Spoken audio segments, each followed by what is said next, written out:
నమస్తే నేను దేవి welcome to story board. అమెరికాలో అక్రమ వలసదారుల వేట కొనసాగుతోంది. కేవలం పార్ట్ టైం ఉద్యోగాలు చేస్తున్న విద్యార్థులే కాదు, మిగతా భారతీయులు కూడా ఎప్పుడు ఏం జరుగుతుందని వణికిపోతున్నారు. ఏ చిన్న లోపం కనిపించినా డిపోర్టేషన్ అనడం అందరినీ టెన్షన్ పెడుతోంది. ఈ టెన్షన్ పెరిగిపోయి ఇటీవలే ఓ భారత విద్యార్థి సూసైడ్ చేసుకోవడం కలకలం రేపింది. H1B వీసా ఉన్నంత మాత్రాన డిపోర్టేషన్ ఉండదన్న గ్యారంటీ లేదని చెప్పేస్తున్నారు. ఇక సరైన పత్రాలు లేని వారి ఆచూకీ చెబితే $1000 రివార్డు ఇస్తామన్న ప్రకటన అక్రమ వలసదారుల కంటి మీద కునికే లేకుండా చేస్తోంది. అమెరికాలో డిపోర్టేషన్ కొత్త పద్ధతేం కాదు, ఎప్పటి నుంచో ఉన్నదే. కానీ ఇప్పుడు ట్రంప్ హయాంలో జరుగుతున్న డిపోర్టేషన్ లెక్కే వేరు. వీలైనంత ఎక్కువ మంది అక్రమ వలసదారుల్ని దేశం దాటించడమే టార్గెట్గా స్పెషల్ ఆపరేషన్ కొనసాగుతోంది. ఎప్పుడూ లేని విధంగా అక్రమ వలసదారుల ఆచూకీ చెబితే రివార్డు ప్రకటించడం ట్రంప్ అసలు లక్ష్యమేంటో చెప్పకనే చెప్తోంది. అమెరికాలో డిపోర్టేషన్ ఫుల్ స్వింగ్ లో జరుగుతోంది. అక్రమ వలసదారుల కోసం వేట కొనసాగుతోంది. స్టూడెంట్ వీసాపై ఉండి పార్ట్ టైం ఉద్యోగాలు చేస్తే డిపోర్టేషన్ తప్పదు. ఓపీటీపై ఉండి వేరే పనులు చేసిన ప్రమాదమే. H1B వీసా ఉన్నా అదేం సేఫ్ కాదు. నిబంధనలు పాటించినంత వరకు ఓకే. కానీ ఏ కంపెనీలో ఉద్యోగానికి H1B వీసా వచ్చిందో ఆ కంపెనీలో ఉద్యోగం మానేస్తే అక్రమ వలసదారుల కిందే లెక్క. కంపెనీ మారితే ఆ సంగతి ఎప్పటికప్పుడు అమెరికా అధికారులకు సమాచారం ఇవ్వాలి. లేకపోతే అలాంటి వారిని కూడా పట్టుకుని వెనక్కి పంపేయొచ్చు. H1B వీసా ఉండి కంపెనీ మార్పు సంగతి చెప్పని వ్యక్తిని అబుదాబిలో పట్టుకుని మరీ డిపోర్ట్ చేశారు. డిపోర్టేషన్ భయంతో విద్యార్థులు పార్ట్ టైం ఉద్యోగాలు వదులుకోవడంతో అలాంటి వారికే రిస్క్, మిగతా వారికి ప్రమాదమే లేదు అనుకుంటే పొరపాటే. మిగతా వారి దగ్గరున్న పత్రాల్లోనూ చిన్న లోపం కనబడ్డా ఊస్టింగే. ఇలా ఏ విషయాన్ని తేలిగ్గా వదిలే ప్రసక్తి కనిపించడం లేదు. ట్రంప్ తను పొలిటికల్ క్యాంపెయినింగ్, తన క్యాంపెయినింగ్ ప్రామిసెస్ ఏమైతే చేశాడో that is going to cut down illegal immigration, తను సీరియస్ గానే తీసుకుని తన ఎగ్జిక్యూటివ్ ఆర్డర్స్ తో పాటు ఇచ్చిన పవర్, తనకు ఎగ్జిక్యూటివ్ పవర్స్, తనకి ఇచ్చిన పవర్స్ తోటి తను ఈ ఎగ్జిక్యూటివ్ ఆర్డర్స్ ఇచ్చి తన ఈ పాలసీలను ఇంప్లిమెంట్ చేస్తూనే ఉన్నాడు. మరోవైపు డిపోర్టేషన్ పేరుతో సంకెళ్లు వేసి సైనిక విమానాల్లో తరలిస్తున్న తీరు మరింత టెన్షన్ పెడుతోంది. దీంతో అమెరికాలో అక్రమ వలసదారులు భయంతో వణికిపోతున్నారు. ఇన్నాళ్లు ఇమిగ్రేషన్ రూల్స్ పూర్తిగా తెలియకుండా బతికేశారు. ఇప్పుడు మాత్రం కష్టాలు తప్పడం లేదు. అక్రమ వలసదారుల ఆచూకీ చెప్తే $1000 నజరానా ఇస్తామన్న ట్రంప్ యంత్రాంగం ప్రకటన మరింత గుబులు రేపుతోంది. దీంతో స్థానికులు పోటీపడి మరీ అక్రమ వలసదారుల సమాచారం చెప్తున్నారు. దీంతో ఎక్కడకు వెళ్లకుండా ఇంట్లో ఉన్నవారు కూడా బుక్ అయిపోతున్నారు. డిపోర్టేషన్ కోసం తనిఖీలు చేస్తున్నారని చాలా మంది అక్రమ వలసదారులు ఇల్లు వదిలి బయటకు రావడం లేదు. 4 గోడల మధ్యే అప్రకటిత జైలు జీవితం గడుపుతున్నారు. కానీ ఇప్పుడు ఈ $1000 నజరానా అలాంటి వారి సమాచారం కూడా చాలా తేలిగ్గా అధికారులకు అందేలా చేస్తోంది. దీంతో ఇల్లు దాటకపోయినా ఎవరొచ్చి తలుపు తడతారో, వారు ఇమిగ్రేషన్ అధికారులేమో అనే భయం వారిని ప్రశాంతంగా ఉండనివ్వడం లేదు. అమెరికా నుంచి ఇండియాకు, ఇండియా నుంచి అమెరికాకు కూడా రాకపోకలపై డేగ కన్ను ఉంది. ఏ మాత్రం అనుమానం వచ్చినా ఎవ్వరికీ ఎంట్రీయే కాదు, ఎగ్జిట్ కూడా ఉండదని అధికారులు హెచ్చరిస్తున్నారు. F1 వీసాపై ఉన్న అంతర్జాతీయ విద్యార్థులు క్యాంపస్లో వారానికి 20 గంటల వరకు పనిచేయడానికి అమెరికాలో అనుమతిస్తారు. అయితే చాలా మంది భారతీయ విద్యార్థులు జీవన వ్యయాలను భరించుకోవడానికి రెస్టారెంట్లు, గ్యాస్ స్టేషన్లు మరియు రిటైల్ స్టోర్లలో ఆఫ్ క్యాంపస్ ఉద్యోగాలపై ఆధారపడతారు. నెలవారీ ఖర్చులను భరించుకోవడానికి పార్ట్ టైం ఉద్యోగాలు తప్పదనేది అక్కడి విద్యార్థులు చెప్పే మాట. కానీ ఇప్పుడు మాత్రం అలాంటి ఉద్యోగాల కోసం డిపోర్టేషన్ ముప్పు ఎదుర్కొనే ధైర్యం విద్యార్థులు చేయలేకపోతున్నారు. దీంతో ఇంట్లో వాళ్లని డబ్బు పంపమని చెప్పేసి ఉద్యోగాలు మానేస్తున్నారు. ఉద్యోగం లేకపోయినా పర్లేదు, అమెరికాలో ఉండనిస్తే చాలు అనుకుంటున్నారు. భారతీయ విద్యార్థులపై ఈ ప్రభావం 100% ఉంటుంది. పార్ట్ టైం జాబ్ చేస్తూ దొరికితే సత్వరమే డిపోర్టేషన్ కింద స్వదేశానికి తిరిగి పంపేస్తారు. కాలేజ్లకు కట్టిన ఫీజు సైతం మన విద్యార్థులు కోల్పోతారు. స్టడీ వీసా మీద వెళ్లిన వారి తిండి, రూమ్ ఖర్చులను వారే భరించాలి. కోర్సు పూర్తయ్యే వరకు తమ వారే ఇంటి నుంచి డబ్బులు పంపాల్సి ఉంటుంది. అక్రమంగా నివసిస్తున్న వారికి జడ్జి శిక్ష వేస్తారు. వారందర్నీ జైల్లో ఉంచుతారు. వారికి డిపోర్టేషన్తో పాటు జరిమానా విధిస్తారు. మళ్లీ అమెరికా వీసా వచ్చే వీలుండదు. విజిట్ వీసా మీద వెళ్లి జాబ్ చేసే వాళ్లకు డిపోర్టేషన్ విధిస్తారు. ప్రస్తుత పరిణామాలు భారతీయ విద్యార్థులకు కొంచెం కష్టతరంగా ఉన్నాయి. సరైన డాక్యుమెంట్లు, జాబ్ ఉంటేనే అమెరికాలో ఉండాలి. లేని పక్షంలో ఇబ్బందులు తప్పవు. వేలాది మంది భారతీయ విద్యార్థులు అమెరికాలోని రెస్టారెంట్లలో, గ్యాస్ స్టేషన్లలో, రిటైల్ స్టోర్స్లో పనిచేస్తూ తమ రెంట్, గ్రాసరీ, ఇతర జీవన ఖర్చులకు డబ్బులు సమకూర్చుకుంటూ ఉంటారు. కానీ ట్రంప్ యంత్రాంగంపై భయంతో విద్యార్థులు ఇప్పుడు రిస్క్ తీసుకోవాలని అనుకోవడం లేదు. అమెరికాలో పార్ట్ టైం ఉద్యోగాల్ని వదిలేసిన విద్యార్థులు పరిస్థితులను ఎప్పటికప్పుడు పరిశీలిస్తున్నారు.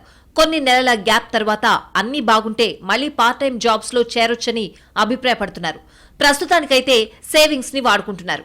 ఇండియాలోని కుటుంబ సభ్యుల నుంచి, ఫ్రెండ్స్ నుంచి అప్పులు చేస్తున్నారు. ప్రస్తుత అనిశ్చితి పరిస్థితులు అమెరికాలోని భారతీయ విద్యార్థుల్లో చాలా మందిని మానసికంగా ప్రభావితం చేస్తోంది. అటు ఆర్థిక పరిస్థితి, ఇటు మెంటల్ హెల్త్ ని మేనేజ్ చేసుకోలేకపోతున్నారు. కానీ ట్రంప్ మాత్రం ఇవేవీ పట్టించుకోవడం లేదు. ఇవన్నీ మీకు మీరు సృష్టించుకున్న సమస్యలే అని తేల్చేస్తున్నారు. గత 3 సంవత్సరాల్లో అక్రమ మార్గాల్లో అగ్రరాజ్యంలోకి వెళ్లేందుకు ప్రయత్నించిన వారిలో సగటున 90,000 మంది భారతీయులు పట్టుబడ్డారు. అమెరికాలో ఉన్న భారతీయ విద్యార్థులే కాదు, స్వదేశంలో ఉన్న వారి కుటుంబాలు, బంధుమిత్రులు కూడా కంగారు పడుతున్నారు. ఎప్పుడు ఎవరిని తిరుగుటపాలో పంపేస్తారో తెలియని పరిస్థితి.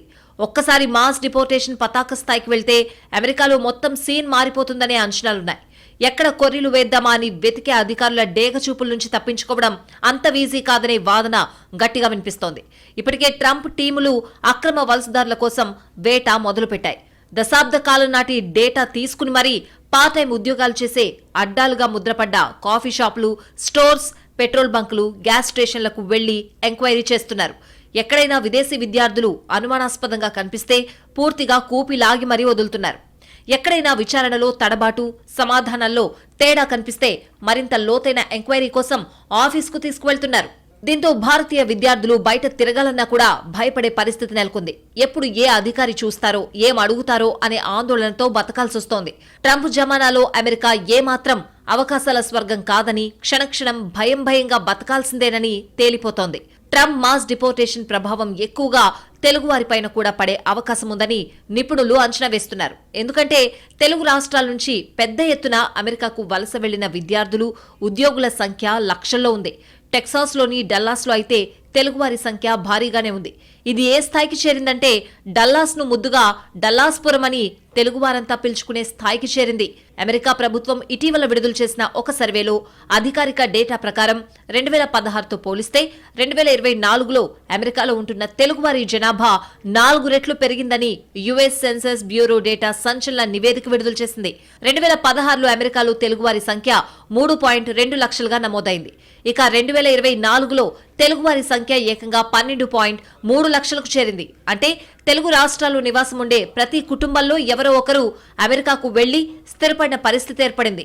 1960 నుంచే పెద్ద ఎత్తున అమెరికాకు తెలుగువారి వలసలు మొదలయ్యాయి. తొలి దశలో పెద్ద మొత్తంలో డాక్టర్లు అమెరికాకు వలస వెళ్లిన వారిలో ఉన్నారు. ఆ తర్వాత ఇంజనీరింగ్ రంగానికి చెందిన వారు పెద్ద ఎత్తున అమెరికాకు వలస వెళ్లడం ప్రారంభించారు. 1990 దశకంలో ఇన్ఫర్మేషన్ టెక్నాలజీ విప్లవం ప్రారంభమైంది. ఇది ఎక్కువగా తెలుగువారిని అమెరికా వైపు వెళ్లేందుకు ఆకర్షించింది. అమెరికాలోని సిలికాన్ వ్యాలీలోని పలు కంపెనీల్లో తెలుగువారే ఎక్కువ మంది ఉద్యోగాలు చేసే స్థాయికి ఇది చేరింది. ఇప్పటి వరకు ఇమిగ్రేషన్ నిబంధనల విషయంలో అమెరికా చూసి చూడనట్టు వ్యవహరించింది. దీంతో నిబంధనలు పాటించే విషయంలో కొన్ని వెసులుబాట్లు దక్కాయి. కానీ ఇప్పుడు పాత చట్టాలకే బూజు దులిపి ట్రంప్ వాటిని కఠినంగా అమలు చేస్తూ ఉండడం అక్రమ వలసదారులకు ఇబ్బందికరంగా మారింది. డాలర్ డ్రీమ్స్ తో అమెరికా వెళ్లిన వారికి ఇప్పుడు చుక్కలు కనిపిస్తున్నాయి. ప్రస్తుతం అమెరికాకు రాకపోకలపై డేగ కన్నేశారు అధికారులు. ఎవరు ఎక్కడ దొరికితే అక్కడి నుంచి డిపోర్ట్ చేసేస్తున్నారు. ఇటీవలే ఓ టెక్కీని అబుదాబిలో పట్టుకుని వెనక్కు పంపారు. అమెరికా వెళ్తే చాలు ఎలాగోలా బతికేయచ్చు అనుకుంటే ఇకపై కుదరదంటున్నాయి అక్కడి పరిణామాలు. ఒక్కసారి అమెరికా వెళ్లిపోతే చాలు ఎలాగోలా బతికేయొచ్చనే ఆలోచనలు ఇక కుదరవు. ఏమాత్రం తేడా వచ్చినా అవమానకరంగా వెనక్కి రావాల్సింటుంది. ఈ విషయం గుర్తుపెట్టుకుని చట్టబద్ధ మార్గాల్లో యుఎస్ రావాలని ట్రంప్ గట్టిగా చెప్తున్నారు. భారత్ సర్కార్ కూడా పరోక్షంగా ఇదే మాట చెప్తోంది. ఎట్టి పరిస్థితుల్లో అక్రమ వలసదారులకు ఎలాంటి సాయం చేసేది లేదని చెప్పేస్తోంది. పైగా డిపోర్టేషన్ అమెరికా ఎప్పటినుంచో అవలంబిస్తున్న పాలసీ అని చెప్పడం ద్వారా ఎవరి కర్మకు వారే బాధ్యులు అని తేల్చేసింది. ఇంకా అక్రమ మార్గాలు అన్వేషిస్తాం, ఎలాగోలా మేనేజ్ చేస్తామనుకుంటే ఎప్పుడోసారి ట్రంప్ వేటకు చిక్కక తప్పదు. డిపోర్టేషన్ విషయంలో చాలా గట్టిగా ఉన్న ట్రంప్ ఎక్కడ దూకుడు తగ్గించడానికి, కఠిన వైఖరి సవరించుకోవడానికి సిద్ధంగా లేరు. ఖచ్చితంగా చివరి అక్రమ వలసదారుని కూడా దేశం దాటించాలనే పట్టుదలతో ఉన్నారు. ఇకనైనా గుడ్డిగా ఏజెంట్లు, కన్సల్టెన్సీలను నమ్మకుండా ఆలోచించి అడుగువేయాలని నిపుణులు చెప్తున్నారు. అమెరికాలో ఏళ్ల కాలం నుంచి అక్రమ వలసదారుల తరలింపు ప్రక్రియ జరుగుతూనే ఉంది. ఇది ఏ ఒక్క దేశానికి సంబంధించిన విధానం కాదు. అన్ని దేశాల అక్రమ వలసదారులను అమెరికా వెనక్కి పంపిస్తోంది. 2012లో ఈ సంఖ్య 530గా ఉండగా 2019లో 2000కు పైగా ఉందని, అక్రమ వలసలను అరికట్టేందుకు కఠినంగా వ్యవహరించాలని, తమ దేశస్థులు విదేశాల్లో చట్టవిరుద్ధంగా ఉంటే వారిని స్వదేశాలకు రప్పించడం ఆయా దేశాల బాధ్యత అని భారత్ ప్రభుత్వం స్పష్టం చేసింది. చేతికి కాళ్లకు సంకెళ్లు, వాష్రూమ్కు వెళ్లాలన్న ఆంక్షలు, 40 గంటల పాటు నరకం. ఎలాగైనా సరే ఒక్కసారి అమెరికాలో అడుగు పెడితే చాలు డాలర్ల వర్షం కురుస్తుందని భ్రమలో పడిన యువతీ యువకులు అనుభవించిన కష్టాలివి. అమెరికా నుంచి బహిష్కరించబడి ఇండియాకు విమానంలో చేరుకున్న వలసదారులు తీవ్ర ఆవేదనతో చెప్తున్న మాటలివి. దేశం కాని దేశంలో ఇంత కష్టం ఎందుకొచ్చిందని అంతా ఒక్కసారిగా ఉలిక్కిపడ్డారు. నిర్దాక్షిణ్యంగా గెంటివేయడంపై అంతా కంగు తిన్నారు. వీరి పరిస్థితి ఇలా ఉంటే చదువుకోవడానికి వెళ్లిన మన పిల్లల పరిస్థితి ఏంటని చాలా మంది కంగారు పడుతున్నారు. గ్రీన్ కార్డ్, వీసాలు, పాస్పోర్ట్లు సరిగ్గా ఉన్నాయా లేదా అంటూ అడిగి తెలుసుకున్నారు. మన పిల్లలను అలాగే పంపేస్తారా? లక్షలకు లక్షలు డబ్బు కట్టాం, అదంతా వృధాయేనా అన్న భయాందోళనలు కూడా వ్యక్తమవుతున్నాయి. భారత్ చొరవ తీసుకుని అక్కడున్న మిగతా వారిని తీసుకొచ్చేందుకు విమానాలు పంపాలన్న డిమాండ్ కూడా వ్యక్తమవుతోంది. అమెరికాలో స్థిరపడడం చాలా మందికి ఒక కల. ఆ డాలర్ డ్రీమ్స్ ను సాకారం చేసుకునేందుకు కష్టపడి చదువుతారు, డబ్బు భారీగా వెచ్చిస్తారు, అయిన వారి సాయం తీసుకుంటారు. మరికొంతమంది ఏజెన్సీలను ఆశ్రయిస్తారు.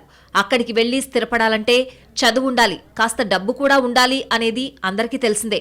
అయితే కనీస చదువు లేకుండా, ఇంగ్లీష్ నేర్చుకోకుండా, వారు పెట్టే పరీక్ష పాస్ అవ్వకుండా అడ్డదారిని యూరప్ దేశాలకు వెళ్లాలని కొందరు భావిస్తారు. ఏదో దారిలో అక్కడకు చేరుస్తామనే ఏజెన్సీల మాటలు నమ్ముతారు. ఇంటి వద్ద అప్పులు చేసి మరీ వారికి డబ్బులు కడతారు. వారు చూపిన ఆ డంకీ రూట్స్ లో నడుస్తారు. కొందరైతే మార్గం మధ్యలోనే ప్రాణాలను పోగొట్టుకుంటారు. మరికొందరు చివరికి గమ్యం చేరినా చివరకు పట్టుబడతారు.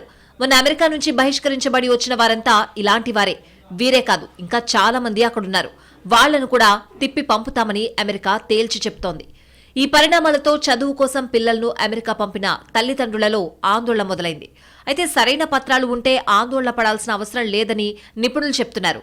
అమెరికాకు వెళ్లేందుకు ప్రాణాలు పణంగా పెట్టాల్సిన అవసరమే లేదు. ఖచ్చితంగా అమెరికా వెళ్లాలని ఫిక్స్ అయిన వారు అక్కడి చట్టాలను, ఉపాధి మార్గాలను క్షుణ్ణంగా చదవాలి, అర్థం చేసుకోవాలి.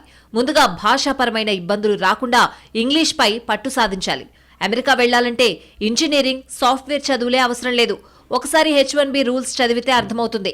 నిజానికి చాలా చిన్నపాటి అర్హతలతో ఏడాది పొడవునా H1B వీసాలిచ్చే ఉద్యోగాలు కూడా ఉంటాయి. కానీ అందుకు సరైన అవగాహన, ముందు చూపుతో వ్యవహరించాలి. విద్యార్థులు క్యాంపస్ బయట ఉద్యోగాలు చేయడం తప్పని చాలా మందికి తెలియదు. కానీ అక్కడికి వెళ్లిన వాళ్లకు ఖచ్చితంగా తెలుసు. క్యాంపస్ ఇంటర్వ్యూల్లోనూ ఈ విషయం స్పష్టంగా చెప్తారు. అయినా మన వాళ్ళు రూల్స్ ని పెద్దగా పట్టించుకోరు. బయట కూడా ఉద్యోగం చేయాలని అనుకునేవారు F1 వీసా కాకుండా J1 వీసాకు ప్రయత్నం చేయాలి. ఈ వీసా ప్రకారం బయట ఉద్యోగం చేయడంతో పాటు కుటుంబ సభ్యులు కూడా అమెరికా వెళ్లొచ్చు. వాళ్లకు కూడా ఉద్యోగం చేసుకునేందుకు అవసరమైన వర్క్ పర్మిట్స్ లభిస్తాయి. అమెరికా వెళ్లాలనే ఉత్సాహంతో తొందరపడకుండా అక్కడ పరిస్థితులపై పూర్తి అవగాహన కలిగి ఉంటే ఎటువంటి సమస్యలు రావు. డంకీ రూట్, నకిలీ డాక్యుమెంట్లు సృష్టించి రహస్య వాహనాల్లో దేశ సరిహద్దులను దాటించే ప్రక్రియ ఇది. ఇందుకోసం ఏజెంట్లకు భారీగా ముట్టజెబుతారు. అమెరికా ప్రభుత్వం చెప్తున్న లెక్కల ప్రకారం ప్రస్తుతం అక్కడ 1,33,00,000 మంది అక్రమ వలసదారులున్నారు. వారిలో 7,25,000 మంది భారతీయులున్నారు. ప్రస్తుతానికి 15 లక్షల మందిని దేశం దాటించేందుకు గుర్తించారు. ఆ ప్రాథమిక జాబితాలో 18,000 మంది భారతీయులు కూడా ఉన్నారు. అంటే ఒకవేళ ట్రంప్ ఈ మాస్ డిపోర్టేషన్ ప్రోగ్రాం ఇలానే కంటిన్యూ చేస్తే రాబోయే రోజుల్లో అమెరికా నుండి ఇలాంటి విమానాలు ఇంకా చాలానే వచ్చే అవకాశం ఉంది. దీంతో అమెరికాలో ఎప్పుడు ఏం జరుగుతుందా అనే భయంతో అక్కడి ఇల్లీగల్ ఇమిగ్రెంట్స్ బిక్కుబిక్కుమంటున్నారు. అమెరికా వెళ్లి బాగా సంపాదిస్తే జీవన ప్రమాణాలు పెరుగుతాయనే కలలు చెదిరిపోతున్నాయి. చివరకు దొంగల్లా బతకాల్సిన దుస్థితి వచ్చేసింది. ఎక్కడ, ఎప్పుడు, ఎవరు, ఎలా తమ సమాచారం అధికారులకు చెబుతారో, ఎప్పుడు ఏ అధికారొచ్చి డిపోర్టేషన్ అంటారో తెలియని పరిస్థితి. ఇదే అదునుగా కొందరు పనిగట్టుకుని కొత్త సందేహాలు పుట్టిస్తున్నారు. దీంతో ఏది అక్రమం, ఏది సక్రమం అనే గందరగోళం కూడా మొదలైంది. ఈ టెన్షన్స్ మధ్య రోజువారీ జీవనోపాధికి మార్గాలు వెతకడం కష్టసాధ్యంగా మారింది. అక్రమ వలసదారుల కష్టాలు చూసి అన్ని పత్రాలు సక్రమంగా ఉన్నవారు కూడా 1కి 10 సార్లు తమ దగ్గరున్న పత్రాలు సరిచూసుకుంటున్నారు. ఒకరివి మరొకరు కూడా చెక్ చేసుకుంటున్నారు. అధికారుల దగ్గర పట్టుబడే బదులు ముందు జాగ్రత్త పడ్డం బెటర్ అనే ధోరణి కనిపిస్తోంది. అక్రమ వలసదారులు స్వదేశానికి వచ్చినా ఇక్కడ ఎంక్వైరీ ఉంటుందనే వార్తలు వారికి మరింత గుబులు పుట్టిస్తున్నాయి. చేసింది అక్రమమేనని రుజువులుంటే మాత్రం ఎక్కడైనా శిక్షలుంటాయని పరిస్థితులు తేల్చి చెప్తున్నాయి. దీంతో లక్కీగా అమెరికాలో ఉంటున్నాం అనే ఆలోచన కాస్తా పోయి కర్మ కొద్దీ అమెరికా వచ్చాం అనుకునే దుస్థితి తలెత్తుతోంది. అమెరికా బాధలు పగవాడికి కూడా వద్దని కోరుకునే చెడ్డ రోజులొచ్చేశాయి. చాలా మంది అక్రమ వలసదారుల విషయంలో మోడీ ఏమైనా సిఫార్సులు చేస్తారా అని ఆశలు పెట్టుకున్నారు. కానీ అలాంటి ఆలోచనలు అనవసరం అంటున్నారు నిపుణులు. ఎందుకంటే ఏ దేశం మరో దేశ అంతర్గత విధానాల్లో జోక్యం చేసుకోదు. ఇప్పుడు మోడీ కూడా అక్రమ వలసల విషయంలో ట్రంప్కు సలహాలు ఇవ్వరు. మోడీ ట్రంప్ చర్చల్లో ద్వైపాక్షిక విధానాలకే కానీ అక్రమ వలసలకు చోటుండే అవకాశం లేనట్టే. అమెరికాలో అక్రమ వలసదారులపై ఉక్కుపాదం మోపుతున్న తరుణంలో మోడీ టూర్ మీద చాలా మంది ఆశలు పెట్టుకున్నారు. మోడీ ట్రంప్ మధ్య మంచి స్నేహం ఉంది కాబట్టి భారతీయ అక్రమ వలసదారుల్ని ప్రధాని గట్టెక్కిస్తారని అనుకుంటున్నారు. ట్రంప్కు మోడీ కొన్ని సిఫార్సులు చేస్తారని ధీమాతో బతికేస్తున్నారు. కానీ అసలు ఈ ఆలోచన అత్యాశ అంటున్నారు నిపుణులు. మోడీ ట్రంప్ మధ్య చర్చలు వాణిజ్యం, ద్వైపాక్షిక సంబంధాలు, అధికారిక విధానాలు, దౌత్యానికి సంబంధించిన అంశాల మీదే ఉండొచ్చు. అంతేకాని అక్రమ వలసదారుల అంశం వీరిద్దరి మధ్య చర్చకు వచ్చే అవకాశమే ఉండదు. అసలు అక్రమ వలసలు అనేది అనధికారిక అంశం, పైగా నేరం కూడా. ఇలాంటి అంశం గురించి ఏ దేశము మరో దేశంతో సంప్రదింపులు జరపదు. ప్రధాని స్థాయిలో అసలు ఆ ప్రసక్తే ఉండదు. ఇప్పటికే అక్రమ వలసలపై తమ వైఖరేంటో భారత్ సర్కారు క్లియర్గా చెప్పేసింది. అక్రమ వలసలు ఏ రూపంలో ఉన్నా సమర్థించే ప్రసక్తే లేదని తేల్చేసింది. ఇంత స్పష్టంగా చెప్పాక కూడా మోడీ అక్రమ వలసల విషయంలో ఏదో చేస్తారనుకోవడం భ్రమే అవుతుంది. ఏ దేశం మరో దేశం అంతర్గత విధానాల్లో జోక్యం చేసుకోదు. ఎందుకంటే అదే పని మరో దేశం చేస్తే ఏ దేశమూ సహించదు. ఏ దేశమైనా ఇల్లీగల్గా తమ దేశంలోకి ప్రవేశిస్తే ఖచ్చితంగా వారిపైన చర్యలు తీసుకుంటుంది. వారిని డిపోర్టేషన్ అంటారు, వాళ్ళ దేశాలకు పంపిస్తుంది. ఎందుకంటే లీగల్గా డాక్యుమెంటేషన్తో వెళ్తే టూరిస్ట్ వీసానో, H1B వీసానో, ఇంకో వీసానో వెళ్తే అది వేరు విషయం. కానీ ఎలాంటి అనుమతులు లేకుండా ఒక సావరెన్ కంట్రీలోకి ఫారిన్ నేషనల్ వెళ్ళడం తప్పే, అనుమానమే లేదు. America has full right to send them back. మనం కూడా ఇప్పుడు బంగ్లాదేశీల్ని, రోహింగ్యాల్ని తిరిగి పంపించాలని అనలేదా? మనకున్న హక్కులు అమెరికాకు కూడా ఉంటాయి. అక్రమ వలసల విషయంలో మోడీ తనకు సహకరిస్తానని చెప్పారని ప్రమాణ స్వీకారం రోజే ట్రంప్ చెప్పారు. మోడీ కూడా అక్రమ వలసదారుల్ని వెనక్కి తీసుకుంటామని చెప్పారు. అక్రమ వలసదారుల విషయంలో ఎవరైనా కఠినంగానే ఉంటారు. కానీ మన దేశానికి సంబంధించిన వారిని మనం అక్కున చేర్చుకోవాలి కాబట్టి వారు స్వదేశం తిరిగి రావడానికి అభ్యంతరం లేదని కేంద్రం లైన్ క్లియర్ చేసింది. అలాగని వారు చేసిన అక్రమాలు తీవ్ర స్థాయిలో ఉంటే విచారణ జరుగుతుందని కూడా చెప్పేస్తోంది. అందుకే ఈ విషయంలో మోడీ మీద ఆశలు పెట్టుకోవద్దని నిపుణులు తేల్చేస్తున్నారు. ఏ దేశ ప్రధాని తమ దేశానికి అగౌరవం తెచ్చిపెట్టే పనిచేయరు. ఒకవేళ తమ పౌరులు ఎక్కడైనా చట్టాలు ఉల్లంఘించినా వారిని కనికరించమని అసలే చెప్పరు. అలా చేస్తే అంతకంటే పరువు తక్కువ మరొకటుండదు. అది కనీస దౌత్య మర్యాదకు కూడా విరుద్ధం. అందుకే మోడీ అక్రమ వలసదారుల విషయంలో హుందాగా స్పందిస్తూ వచ్చారు. అక్రమ వలసదారులందరినీ ఇండియాకు స్వాగతిస్తున్నామని కేంద్రం పార్లమెంట్లో ప్రకటన చేసింది. వలసలు అంతర్జాతీయంగా ఆమోదయోగ్యమే, కానీ అక్రమ వలసల్ని మాత్రం ఏ దేశమూ సహించే ప్రసక్తే ఉండదు. భారత్ కూడా అదే వైఖరికి కట్టుబడి ఉంటుంది. ఈ విషయంలో రెండో మాటకు తావులేదు. ఇప్పటికైనా అక్రమ వలసదారులు తమ గౌరవం కాపాడుకునేలా ప్రవర్తించాలని నిపుణులు హితవు చెప్తున్నారు. ఇప్పటిదాకా అమెరికా చట్టాలు ఉల్లంఘించి కాలక్షేపం చేశారు. ఇప్పుడు అమెరికా తన పాత చట్టాల్ని కఠినంగా అమలు చేస్తుంది కాబట్టి సగౌరవంగా అక్కడి అధికారులకు సహకరించడం మంచిది. కాదంటే మరిన్ని సమస్యలు ఎదుర్కోక తప్పని పరిస్థితులు రావచ్చు. అందుకే పరిస్థితుల్ని మరింత సంక్లిష్టం చేయకుండా వీలైనంత త్వరగా అనవసర ఒత్తిళ్ల నుంచి ఉపశమనం పొందడం ముఖ్యం. అక్రమ వలసదారులు ఇండియాలో కూడా బతకడానికి మంచి అవకాశాలున్నాయి.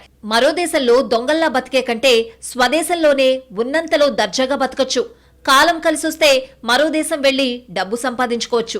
కేవలం అమెరికాలో మాత్రమే ఎక్కువ డబ్బు సంపాదించొచ్చనే ఆలోచన నుంచి మొదట బయటపడాలి. అంతేకాని మోడీ ఏదో చేస్తారు, మిగతా దేశాల అక్రమ వలసదారుల సమస్యలు మాకు రావు అనుకుంటే అంతకు మించిన పెద్ద పొరపాటు మరోటుండదు.